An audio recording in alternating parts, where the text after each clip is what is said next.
ఏమైందిరా? లైఫ్ తలుచుకుంటేనే భయంగా ఉంది.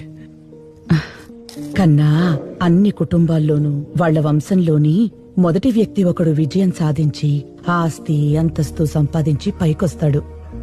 మన కుటుంబంలో ఆ మొదటివాడివి నువ్వే. కానీ దేవుడు నాకు ఇంకా ఛాన్స్ ఎందుకు ఇవ్వలేదమ్మా? ఛాన్స్ మనమేరా వెతుక్కోవాలి.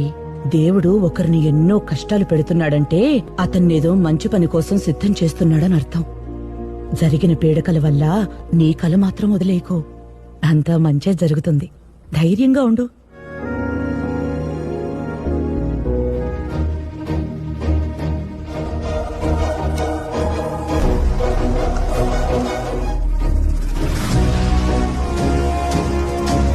ఈ గేమ్ ఖచ్చితంగా ట్రెండింగ్ హారర్ గేమ్ అవుతుంది. Sure sir. All the best. Thank you so much. Dreams come true రా.